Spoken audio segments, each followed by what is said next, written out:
Today we journey back over 5 millennia to witness the birth of organized conflict, a time when humanity took its first coordinated steps into the theater of war. We're diving headfirst into the Sumerian Wars, around 3000 BCE, battles that didn't just emerge from civilization, they helped define it. These weren't just ancient skirmishes, they were blood-soaked milestones in mankind's struggle for dominance. Born in the world's earliest cities, these clashes reveal a raw, unfiltered story of ambition, survival, and the eternal thirst for land, power, and control over precious resources.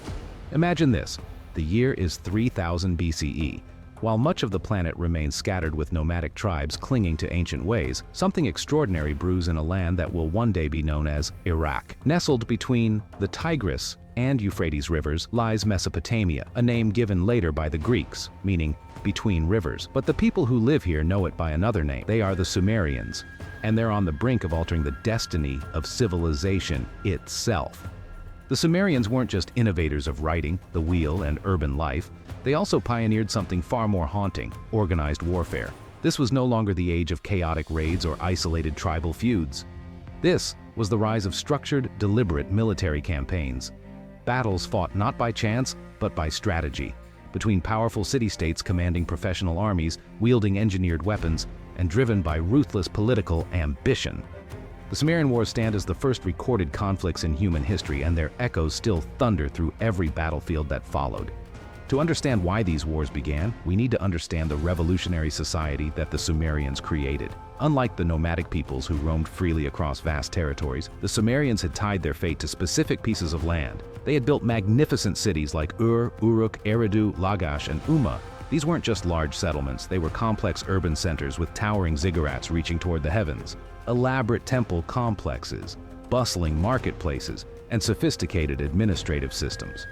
But here's the crucial point: these cities were completely dependent on agriculture, and agriculture in Mesopotamia was completely dependent on irrigation. The region between the Tigris and Euphrates was fertile, yes, but it was also unpredictable. The rivers would flood violently during spring melts, destroying crops and settlements, then recede to leave parched earth under the scorching sun. The Sumerians had to master these waters or perish. So they built it. They constructed an intricate network of canals, dikes, and irrigation channels that transformed the landscape into a garden of plenty. These engineering marvels required enormous coordination, planning, and maintenance. They also required something else: clear territorial boundaries and exclusive access to water sources. And that's where the trouble began. When you build your entire civilization around controlling water, every drop becomes precious, every canal becomes a lifeline, every boundary becomes a matter of life and death. The Sumerian city-states found themselves in an impossible situation. They needed to cooperate to maintain the greater irrigation system, but they also needed to compete for access to the most fertile lands and the most reliable water sources. The tension was particularly acute between two city-states, Lagash and Umma. These neighbors shared a border in one of the most agriculturally productive regions of ancient Mesopotamia. For generations, they had disputed the exact location of their boundary, and more importantly, who had the right to divert water from the crucial canals that fed their fields. The conflict wasn't just about land or water, though. It was about something much more fundamental: the survival of thousands of people who had abandoned the nomadic lifestyle of their ancestors. These city dwellers couldn't simply pack up and move when resources become scarce. They had invested everything in their fixed locations, their temples, their homes. Their entire identity was tied to specific places. When your survival depends on a particular patch of earth, you'll fight to the death to keep it. The first recorded battle between Lagash and Umma occurred around 2900 BCE, making it potentially the first documented war in human history. But what makes this conflict truly remarkable isn't just its antiquity, it's how sophisticated and organized it was. These weren't desperate tribes clashing with clubs and stones. These were well-equipped armies fighting with bronze weapons, organized formations, and tactical awareness that wouldn't look out of place in much later conflicts. The armies of Lagash and Umma represented a new kind of military organization. Rather than relying on temporary militias of farmers and craftsmen, these city-states had developed something approaching professional military units. Warriors trained regularly, maintained standardized equipment, and fought in coordinated formations.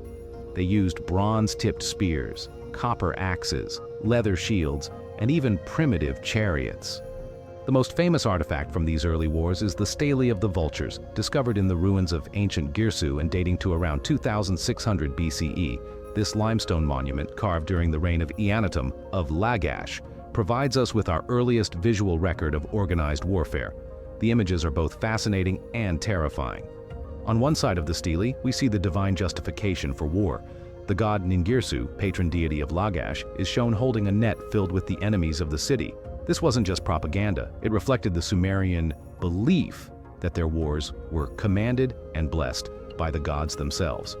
Every battle was a cosmic struggle between competing divine powers. But it's the other side of the stele that truly captures our attention. Here we see Eannatum leading his army in what appears to be a phalanx formation, centuries before the Greeks would make this tactic famous. The soldiers are arranged in tight ranks, their spears projecting forward, their shields overlapping to create an almost impenetrable wall. At the front, we can make out the distinctive figure of Eannatum himself, leading from the front as kings were expected to do in this era. The detail is extraordinary. We can see the bronze spearheads glinting, the leather armor protecting the warriors' bodies, even the expressions of grim determination on their faces. Below the main army, the stele shows piles of enemy corpses being devoured by vultures and wild dogs, giving the monument its modern name. This wasn't just a record of victory, it was a warning to future enemies about the price of defying Lagash. But the stele of the vultures tells us something even more important than the tactics and equipment of these early armies. It shows us that the Sumerians understood warfare as both a practical and a symbolic activity. These wars weren't just about controlling territory, they were about demonstrating the power and legitimacy of the state itself. The inscription on the stele is equally revealing. It describes how Eannatum was chosen by the gods to lead Lagash to victory, how he purified himself before battle, and how divine favor ensured his success. But it also includes detailed information about the boundaries between Lagash and Umma, the terms of peace treaties, and the obligations of the defeated city. This was legal documentation as much as military propaganda. The wars between Lagash and Umma continued for generations, with victories and defeats on both sides. Sometimes Lagash would gain the upper hand, expanding its territory and controlling crucial canals.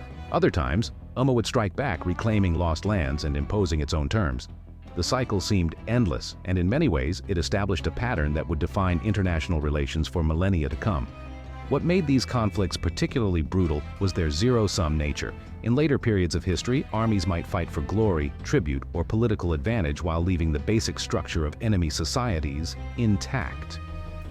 But the Sumerian Wars were existential struggles.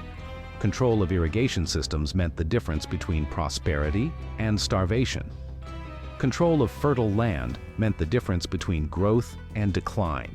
There was no middle ground. The weapons and tactics developed during these early conflicts quickly spread throughout Mesopotamia and beyond. The bronze spear became the dominant infantry weapon across the ancient Near East. The phalanx formation, or something very similar to it, appeared in military conflicts from Anatolia to Egypt. Most importantly, the concept of professional military service began to replace the older model of temporary militia forces. The impact on Sumerian society was profound. Cities that had once focused primarily on religious and economic activities now had to devote enormous resources to military preparedness. Professional soldiers required constant pay, training, and equipment. Fortifications had to be built and maintained. Intelligence networks had to be established to monitor enemy activities. This militarization had unexpected consequences. The need for military coordination strengthened the power of kings and central governments. Traditional assemblies of elders and citizens found their authority undermined by the practical necessities of warfare. Democratic elements in early Sumerian society began to give way to more autocratic forms of government that could respond quickly to military threats. The economic impact was equally significant. War was expensive and the cost had to be borne by someone. Farmers found themselves taxed more heavily to support professional armies. Craftsmen were pressed into service producing weapons and armor. Trade networks had to be protected by military escorts, adding to the cost of commerce. The entire economy became oriented around the needs of warfare. But perhaps the most lasting impact of the Sumerian Wars was ideological. These conflicts established warfare as a legitimate and even necessary activity of organized states. The idea that territorial disputes should be settled by force, that military conquest could justify political control, and that divine favor was demonstrated through battlefield success became deeply embedded in human culture. The religious dimension of these early wars cannot be overstated. Every battle was fought in the name of patron deities. Every victory was attributed to divine intervention. Every defeat was explained as punishment for moral failings or ritual errors. This fusion of warfare and religion would echo through history, from the Crusades to modern conflicts where participants claim divine sanction for their actions. The archaeological evidence from sites like Lagash and Umma reveals the devastating impact of these early wars on civilian populations. Layers of ash and destruction mark periods of conflict. Mass graves contain the remains of soldiers and non-combatants alike. The careful urban planning of earlier periods gives way to hasty fortifications and defensive structures. Yet even as they waged war against each other, the Sumerian city-states continued to share a common culture. They worshipped similar gods, used the same writing system, and maintained trade relationships even during periods of active hostility. This paradox of cultural unity amid political fragmentation would become another enduring feature of human civilization. The military innovations of the Sumerian period extended beyond weapons and tactics to include logistical and organizational developments. Armies needed to be fed, equipped, and transported across considerable distances. This required sophisticated planning and resource management. The Sumerians developed systems for provisioning troops, maintaining supply lines, and coordinating multi-unit operations that would influence military thinking for centuries. Intelligence gathering also became crucial. Knowing enemy troop movements, understanding their capabilities, and predicting their strategies could mean the difference between victory and defeat. The Sumerians developed networks of spies and informants, diplomatic channels for gathering information, and methods for communicating intelligence across their territories. The impact of the Sumerian Wars extended far beyond Mesopotamia itself. As news of these conflicts spread through trade networks and diplomatic contacts, other societies began to adopt similar military practices. The concept of organized state warfare gradually replaced older forms of tribal conflict throughout the ancient Near East and beyond. Perhaps most importantly, the Sumerian Wars established precedents for international law and diplomacy. The detailed treaties carved on monuments like the Stele of the Vultures represented some of humanity's first attempts to regulate warfare through legal agreements. Concepts like territorial sovereignty, treaty obligations, and diplomatic immunity can trace their origins back to these early Mesopotamian conflicts. The psychological impact of warfare on individual soldiers and civilians also became apparent during this period. Archaeological evidence suggests that some Sumerian cities developed what we might recognize today as veteran support systems, caring for soldiers disabled in battle and providing for the families of those killed in action. The trauma of war was recognized as a real and lasting condition that required social attention. The Sumerian Wars also marked the beginning of military technology as a driving force in human development. The need for better weapons spurred advances in metallurgy. The requirement for protective armor led to innovations in leatherworking and later textile production. Transportation needs for military campaigns contributed to improvements in wheel technology and animal husbandry. As we look back across 5 millennia at these first recorded wars, we can see the emergence of patterns that would define human conflict throughout history.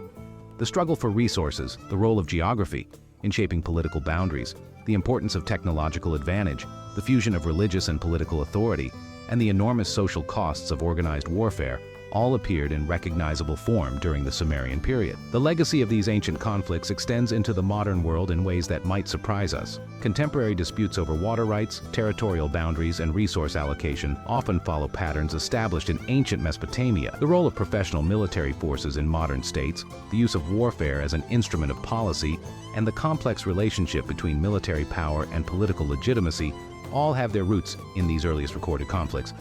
The Sumerian Wars remind us that warfare, for all its horror and waste, has been a constant companion of human civilization. From the moment our ancestors chose to settle in fixed locations and build complex societies, they created conditions that made large-scale conflict almost inevitable.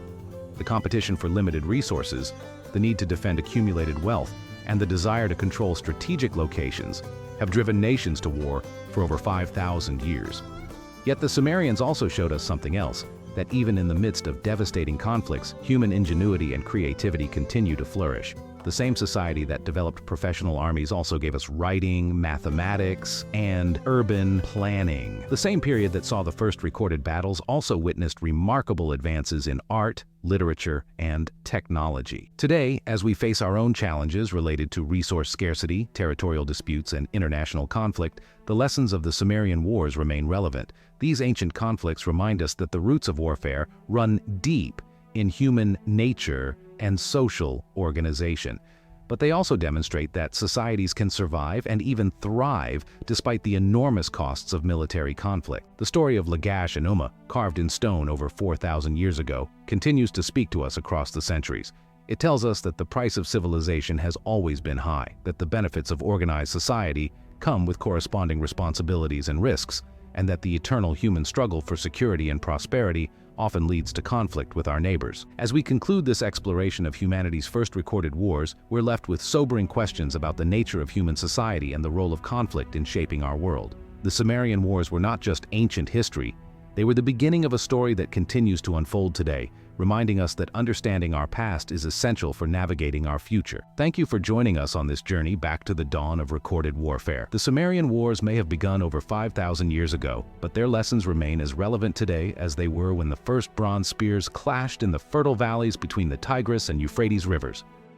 If this journey through the origins of warfare intrigued you, make sure to hit that like button, subscribe to the channel, and follow us for more deep dives into the moments that shaped human history. Until next time, stay curious, stay bold, and keep exploring the past to understand the present.